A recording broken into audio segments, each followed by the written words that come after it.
اگر ہم اپنے نبی کی عزت پہ پہرا نہیں دے سکتے تو ہماری معیشت تو کیا، ہماری آخرت بھی خطرے میں ہے۔ کلمہ طیبہ جس اسمبلی کی عمارت کی پیشانی پہ درج ہو، اس میں بیٹھنے والے تمام ہی مسلمان حضور کی ناموس پر متفق نہیں ہوں گے تو کس پر متفق کا دن ہے، رمضان کا روزہ رکھا ہوا ہے، آپ ایوان کی ایک ذمہ دار۔ الرحمن الرحیم۔ ناموس رسالت صلی اللہ علیہ وسلم کا عنوان دنیا میں ہر مسلمان کے لیے اپنی جان سے بڑھ کر، مال، عزت، آبرو، کل کائنات سے بڑھ کر یہ مقدس عنوان ہے، اور کلمے کے نام پر بننے والے ملک میں اور جس ملک کی قومی اسمبلی کی پیشانی پر کلمہ طیبہ لکھا ہوا ہو، ظاہر ہے کہ ان لوگوں کے لیے یہ عنوان اور بھی زیادہ حساس، اور بھی زیادہ محترم، اور بھی زیادہ مقدم ہے۔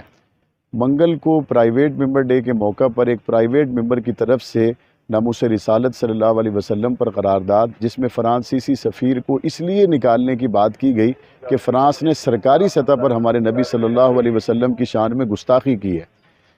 اپوزیشن نے کہا کہ اس کے اندر بہت سقم ہے، لہٰذا جمعے کے دن ہم آپ کو سفارشات بھیجیں گے، سوالات بھیجیں گے، ان کو شامل کر کے حکومت ایک متفقہ طور پر قرارداد لائے، ہونا بھی ایسے ہی چاہیے۔ کلمہ طیبہ جس اسمبلی کی عمارت کی پیشانی پہ درج ہو، اس میں بیٹھنے والے تمام ہی مسلمان حضور کی ناموس پر متفق نہیں ہوں گے تو کس پر متفق ہوں گے؟ ہمارے پاس ایک ذات ہے جس پر ہم متفق ہیں، اور وہ ذات ہمارے نبی خاتم النبیین صلی اللہ علیہ وسلم کی ذات ہے۔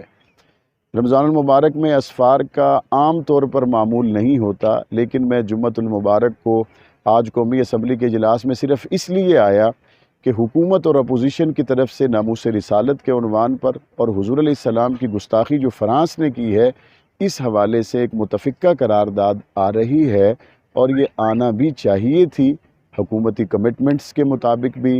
اور ہماری غیرت ایمانی کا تقاضا بھی یہی ہے۔ لیکن یہاں پہنچنے کے بعد جو حال دیکھا وہ بہت ہی دکھ دے، تکلیف دے کہ حکومت کی طرف سے کوئی متفقہ قرارداد سرے سے بنائی ہی نہیں گئی، اور اپوزیشن کے اراکین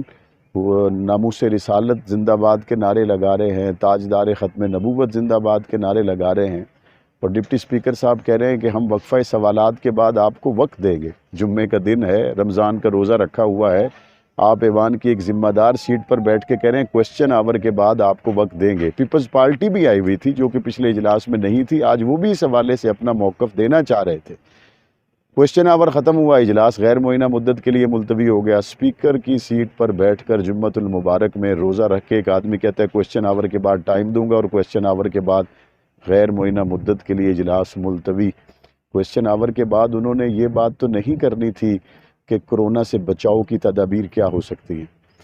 کویسچن آور کے بعد انہوں نے یہ بات تو نہیں کرنی تھی کہ اس ملک کے معاشی بحران کا حل کیا ہے۔ بات تو یہ کرنی تھی کہ ناموس رسالت صلی اللہ علیہ وسلم کے عنوان پر ہمارے ملک سے جانے والا میسج کیا ہونا چاہیے۔ لیکن اس حوالے سے بھی اگر ہماری حکومتیں خاموش ہیں تو تکلیف ہے، اور اس سے بڑی کوئی تکلیف نہیں۔ لیکن اپوزیشن کی طرف سے جو لوگ نعرے لگا رہے ہیں ان کے بارے میں بھی میں کیا کہوں، چونکہ جو آج ختم نبوت کے نعرے لگا رہے ہیں، ان کے دور حکومت میں جنہوں نے ختم نبوت کے نعرے لگائے، ڈنڈے ان کے ہاتھ میں تھے اور سر ان کے پھٹے ہوئے تھے۔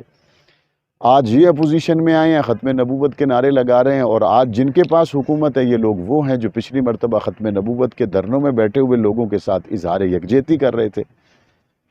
اللہ تعالیٰ موذی وباؤں سے ہماری حفاظت فرمائے۔ اگر ہم اپنے نبی کی عزت پہ پہرا نہیں دے سکتے تو ہماری معیشت تو کیا، ہماری آخرت بھی خطرے میں ہے۔ شان امی عائشہ، شان امی عائشہ، تحفظ امی عائشہ۔